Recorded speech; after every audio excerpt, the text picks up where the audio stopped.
So guys welcome everyone. सगळ्यांचं स्वागत आहे. वेलकम टू सदैव क्लासेस. नेक्स्ट लेसन है तुमचा स्वास्थ्य संपदा.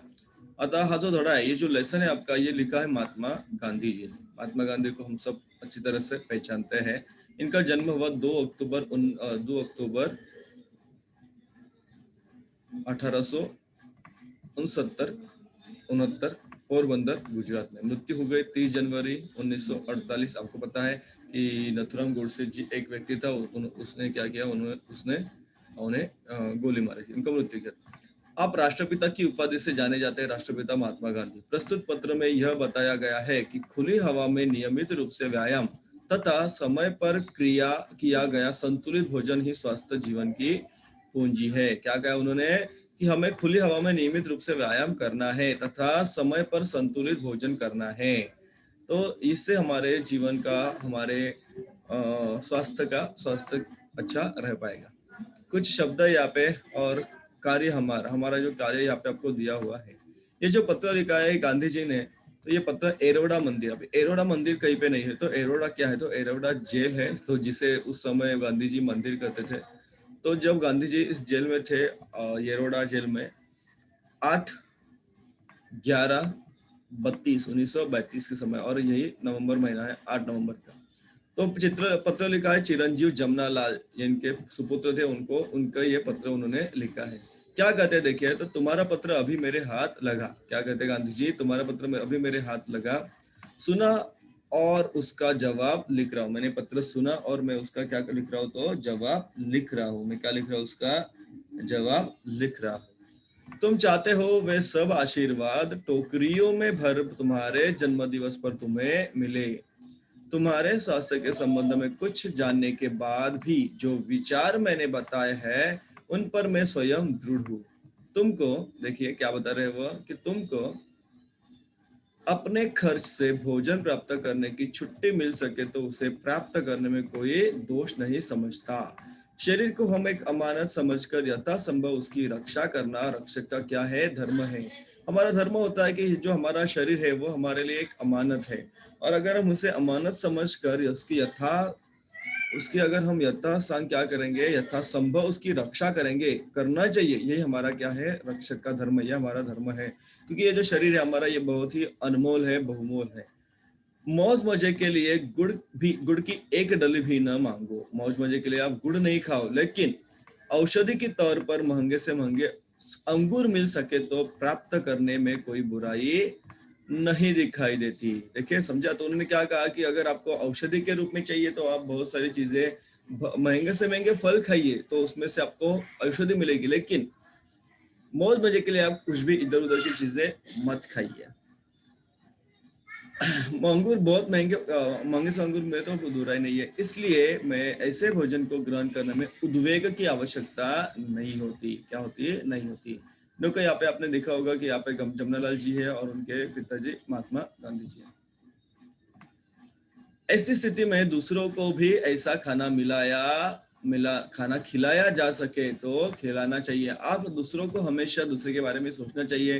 कोई भूखा है तो उसे खाना देना चाहिए, और कौन सा खाना, अच्छा वाला खाना. और कोई अगर बीमार है तो उसे दवाइयाँ या फिर फल वगैरह हम लेके जाते हैं. आपको पता होगा, बहुत बार कोई बीमार होता है तो हम उसे मिलने जाते हैं. कोई अस्पताल में तो मिलने जाते हैं, उसको जानते समय हम कुछ ना कुछ उसको खाने के लिए लेके जाते हैं. जैसे नारियल पानी लेके जाते हैं, फल लेके जाते हैं, या फिर घर का बनाया हुआ कुछ अलग हम उसे लेके जाते हैं.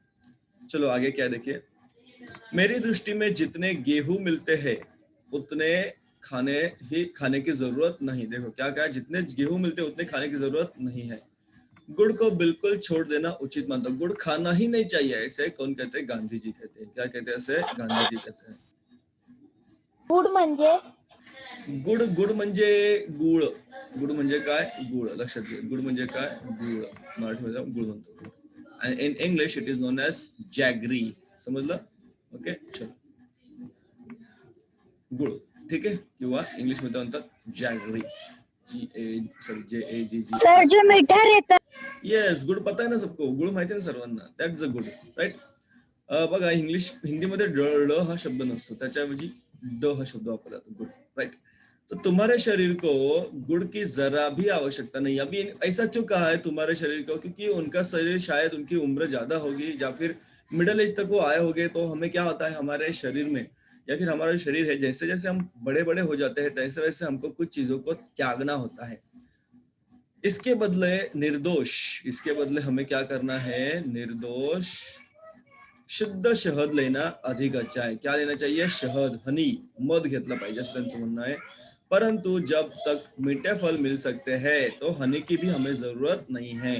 दूध की मात्रा बढ़ाना अच्छा है। दूध ये ऐसा पदार्थ है जो हम किसी भी उम्र में कोई भी खा सकता है और उस वो हमेशा हमारे शरीर के लिए अच्छा ही होता है। जैतून के तेल की जगह मक्खन लेते हो, जैतून की तेल की जगह क्या लेते हो? मक्खन लेते हो। यह ठीक ही है। क्या है? यह ठीक ही है। मक्खन भी ठीक होता है हमारे शरीर के लिए। मक्खन में जो विटामिन होते हैं वे जैतून के तेल में नहीं होते। मक्खन बहुत ही अच्छा होता है जिसे हम बटर कहते हैं, BUTTR, बटर। बहुत बार हम बटर खाते हैं, वो हमारे पापा वगैरह लेके आते हैं। साग में हरी सब्जी होनी चाहिए। आलू वगैरह लगभग रोटी का स्थान लेते हैं। इनमें स्टार्च होता है। देखो स्टार्च होता है, तुमको स्टार्च की कम से कम जरूरत है और जितनी होगी वो सब गेहूं से पूरी हो जाएगी। इसलिए आलू जो होते हैं ना, आलू, बहुत बार जो बड़े लोग होते, बड़े मतलब उम्र से बड़े लोग, वो आलू वगैरह का सर श्रवण कम करते हैं। Sorry guys, where we are. हाँ, सो स्टार्च सांगितलं तुला मी, starch is present in the aloo या फिर रोटी। तो इस स्टार्च का ही ग्लूकोज बनता है। तो मक्खन दूध काफी है, मक्खन और दूध काफी है। इसके घटाने बढ़ाने का आधार वजन के ऊपर है। तुम्हारा वजन जितना है ना, उस तरह से आप इसको मक्खन को घटाया या बढ़ाया जा सकता है। वजन के स्थिर हो जाने तक और हजम होता रहे तब तक मक्खन की अथवा दूध की या दोनों की मात्रा बढ़ाते जाना चाहिए। तरकारियों में लौकी तथा भिन्न भिन्न तरकारी म्हणजे भाजी की सब्जियां, फूल गोभी, पत्ता गोभी, बिना बीज की सेम, बैंगन, इन सब की गिनती अच्छी है, हरी सब्जियों में होती है। हरी सब्जियां हमेशा ही अच्छी होती है। बता, green vegetables are very good guys, तुम्हें कभी कहा। और जो वेजिटेरियन पीपल है they are always eating green vegetable, और सबके लिए खाना चाहिए, सबको खाना चाहिए, अच्छा होता है। गेहूं का आटा चोकर मिला हुआ होना चाहिए। यदि गेहूं बिल्कुल साफ करके पीसा गया हो तो उसका कोई भी अंश नहीं फेंकना चाहिए। बहुत बार क्या होता है गेहूं में जो ज्यादा ज्यादा गेहूं जो भी हम पीसने के बाद जो भी होता है उतना वो बचता है, वो हमेशा फेंक देते हो, तो उसको फेंकना नहीं है। जो फल होते हैं ना, फल, तो फल में हमें जो ताजे अंगूर, क्या कहा उन्होंने, जो फल होते हैं तो फल में ताजे अंगूर होते हैं या फिर मौसम्बी होती है, संतरा होता है, अनार, सेब, अनानास लेने योग्य है। आजकल जो प्रयोग अमेरिका में हो रहे हैं उससे मालूम होता है क्या कि एक ही साथ बहुत चीजें नहीं मिला देनी चाहिए। बहुत बार क्या होता है हम अलग अलग फलों को मिला देते हैं, वैसा नहीं करना है। ऐसा प्रयोग चल रहा है। तो फल अकेला ही खाने से उसके गुण बढ़ते हैं। देखो, आपको अगर अंगूर है तो अंगूर ही खाइए, मौसम है तो मौसम ही खाइए, संतरा तो संतरा ही खाइए, अनार है तो अनार ही खाइए, सेब है तो सेब ही खाइए।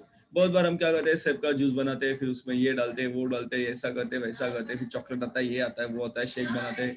It's not like that. उसको अकेला ही खाना चाहिए, उसके गुण बढ़ते हैं। भूखे पेट खाना तो सर्वोत्तम है। अंग्रेजी में कहावत है, क्या है कि सुबह का फल सोना है और दोपहर का फल चांदी है। तो सुबह सुबह फल खाना अच्छी बात होती है और दोपहर का फल भी अच्छा होता है। इसलिए पहला खाना अकेले फल का होना चाहिए। तो बहुत सारे चीज सुबह सुबह फल खाने चाहिए, लेकिन हम क्या करते हैं, सुबह सुबह उठते हैं, चाय बिस्किट खाने बैठ जाते हैं या फिर चाय बटर जो भी है। Anyways, I am just joking guys. उसके बाद देखिए, क्या तुम सुबह गर्म पानी पीते हो? अभी ये जो गर्म पानी का जो फैड है, ये जो कोरोना के साथ साथ ये हमारे घर में, फैड नहीं बोल सकते उसको, ये उपयुक्त है एक्चुअली। तो गर्म पानी पीना अच्छी बात है, सेहत के लिए अच्छी बात है। और ये गर्म पानी पीने से क्या होता है, हमारे शरीर में अच्छी तरह से उसका उपयोग होता है। सुबह गर्म पानी पिया तो हर्ज नहीं, तुमको 24 घंटे खुली हवा में रहने की इजाजत मिल सकती है तो लेनी चाहिए। हमें हमेशा खुली हवा में रहना चाहिए, ना कि बंदिस्त कमरे में हमें रहना चाहिए। तो जब जब हमें खुले हवा में जाने को मिले तब तक हमें खुले हवा में जाना चाहिए। और उसके साथ ही हमें क्या करना है, खुली हवा में जाके हमके थोड़ा सा व्यायाम भी करना है। तो आप व्यायाम करो, बड़े बड़े लोग प्राणायाम भी करते हैं। तो प्राणायाम भी एक योगा का प्रकार है जिससे हमारे शरीर में प्राण वायु बढ़ता है और जो हमारा CO2 है, कार्बन डाइऑक्साइड, वो कम होता रहता है। तो प्राण वायु बढ़ाने के लिए हमें प्राणायाम करना है। आप छोटी उम्र से भी उसको स्टार्ट कर सकते हैं, धीरे धीरे आप इसको कर सकते हैं। और वो कहाँ करना होता है, खुली हवा में रोज धीरे धीरे करना होता है, ठीक है। उसके बाद उसके साथ ही रात की सर्दी से डरने की बिल्कुल जरूरत नहीं। अभी देखो सर्दी आ गई है, ठंडी आ गई है, सर्दी मतलब ठंडी, तो डरने की जरूरत नहीं है। क्या करना है, कंबल गले तक अच्छी तरह ओढ़ लिया हो और सिर तथा कान पर कपड़ा लपेट लो तो फिर कोई हानि नहीं होगी। अभी देखो ये क्या होता है, जब आपको पता होगा कि हमारे ये